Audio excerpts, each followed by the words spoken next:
The words mercy, tenderness, pity, love, hope, those are all words that could be used to describe the action of the prophets in the scripture today, as well as Jesus Christ.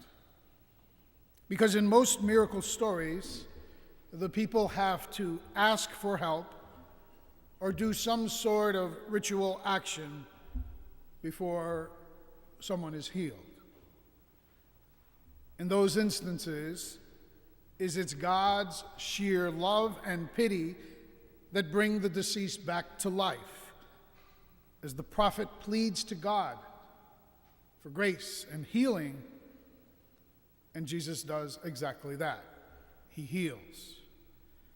And that truly exemplifies for all of us God's great mercy and love, that it is without end for all of us. There's an ancient tradition in the Jewish faith about prophecy, because a prophet is someone who is close to the Lord, who is given a message that he must deliver to the people of God. And sometimes it's a message of comfort, as in the time of the exile. And oftentimes it could be a message of challenge, when widows and orphans were neglected. But somewhere along the way, we have to realize the true role of the prophets. That a prophet is not a fortune teller, because a prophet, though they may be able to say what might happen in the future, what they're really doing is warning the people of God about the way they live. Sometimes they're ungodly actions which lead to punishment and pain. It's the prediction of what is to come, of seeing the consequences of living unjust lives. Because only God can truly protect all of us. Only God has the greatest good at heart at all times. And we know that at times the poor are hungry, the needy aren't cared for, God's laws are abandoned, the poor are left to fall away, people give up their faith, and the future of the community collapses. A prophet is there so that he can see what is needed, the course that must be taken, and then leads the people forward. Shows them what a future with God and grace and faith is all about. And so today, the greatest prophet of Israel was Elijah. And his challenge to King Ahab and his wife, Jezebel, which is a famous story, as we all know, is intimately tied to the promise of the coming of the Messiah.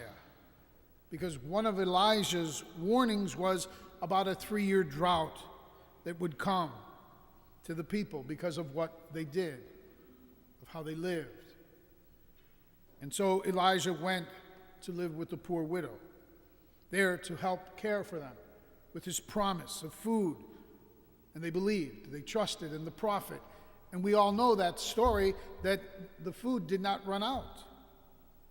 And so because of their willingness to share, of their willingness to trust, they were blessed. Indeed, that's what the prophet does. Responds, acts, heals, forgives, and nurtures. And so today in our scriptures, we see and hear about fear and trepidation of having a prophet live in the midst of the people. When her son falls ill and dies, we see what the widow does. She's quick to blame Elijah for drawing God's attention to her sinful life, because prophets preach against sin, and Elijah was no different. And so instead, we see the action. He takes the boy to a higher level, takes the boy and beseeches God to return him to life. And the Lord hears the prayer of Elijah, a true role of the prophet, to pray for God to hear and to act. And Elijah's words are powerful enough to bring life forth in the face of death. And when her son, filled with this new breath of life, was returned to her, then she did her own prophesying, saying, "Now indeed I know you are a man of God, and the words of the Lord come truly from your mouth." We all know what a prophet is about.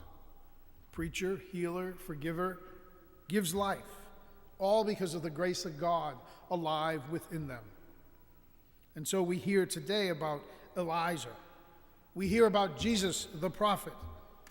He sees how he works through Elijah, indeed giving life.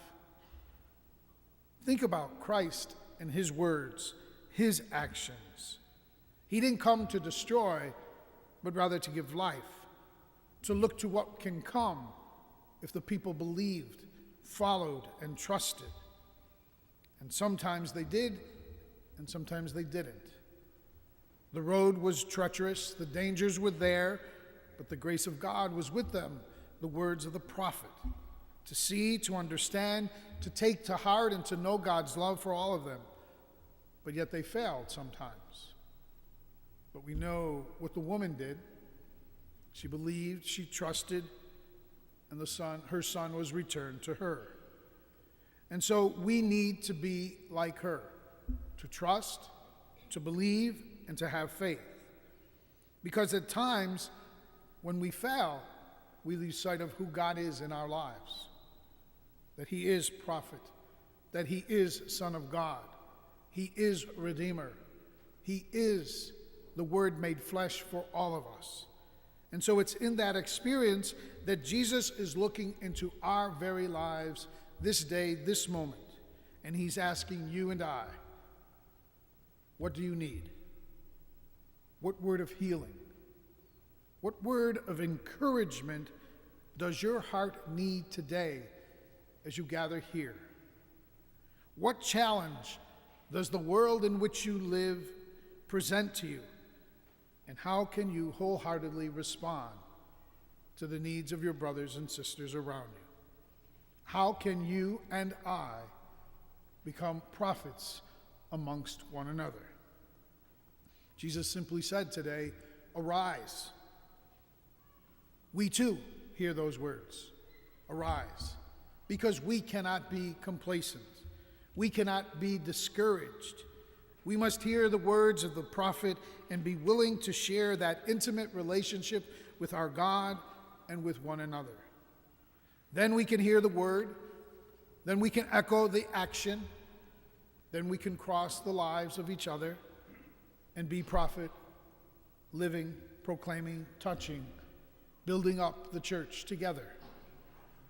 At this Eucharist, as we come forth to share body broken, blood poured out, Jesus' words change that into the grace of the Eucharist for all of us, so that his breath breathes within all of us.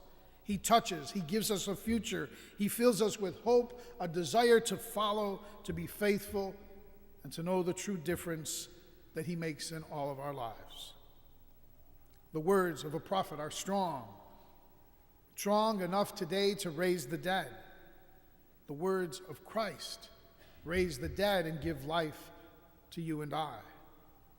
May we all work together to be prophets in the midst of our church, prophets that give of ourselves to care for the poor, to reach out to the dying, to nurture the young, to love the unfaithful, to care for all our brothers so that we might indeed echo the words of Christ today as we minister as prophets to one another.